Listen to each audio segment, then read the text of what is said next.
It was fun, you know. I'm in there with Urijah Faber, you know. I watched the guy on TV, and I'm like, yo, it's Urijah. We're fighting, we're punching each other.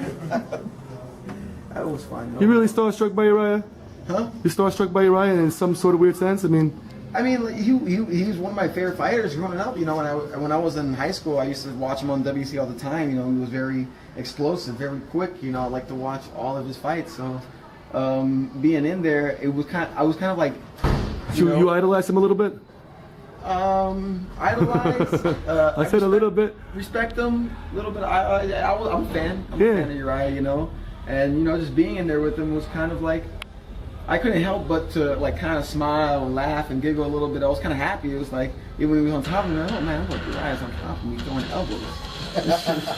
UFC Fight Night in Japan. Urijah Faber stepping back into the cage, and he's getting a brand new opponent, someone we've never seen before, Masanori Kanehara. That's who they picked to fight Urijah Faber. And Masanori, he's 23-11, and he also has 5 draws, or 6, something like that, 5 or 6.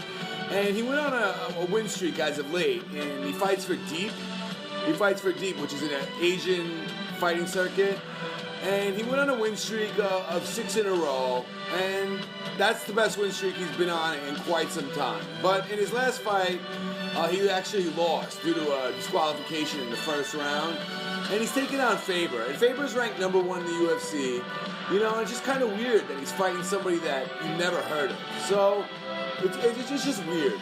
Faber's ranked #1 in the UFC, and he's fighting somebody that you never heard of. So, sorry for repeating it twice, I just had to. Masanori does have knockout power. He's had a few knockouts as of late, indeed, where he knocked out 3 opponents, all in the first round. So Faber's got to be careful to be knocked out. You know, this guy's got punches, and he likes to use them, and Faber's got to be careful to stay away from his punches. So that's just an obvious. But Faber likes to take people down. This guy's 5'10", 135 pounds. So he's rather skinny, and I'm sure Urijah Faber wants to take advantage of that. Faber's 5'6", and he loves his ground and pound. He just won versus Alexis Caceres, and I talked to Alex Caceres, Bruce Leroy, after UFC 175, and he was pretty depressed, you know. He wanted to go right back in there and fight Faber, and he told me that he was even starstruck versus Faber, you know, and that proves what a great fighter Faber is. He's someone that all the fighters look up to. He's only lost to the best of the best of the best. Really.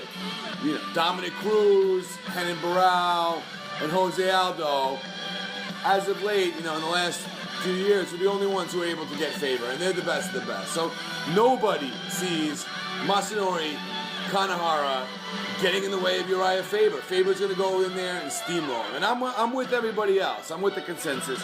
I'm a Faber believer. He's ranked #1 for a reason. And, you know, he's got nowhere up to go in this fight. You know, he really has so much to lose.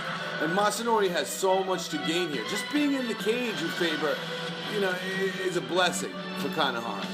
So, I'm pretty sure that Faber and his people had something to do with this pick. The guy, you know, he is 5'10".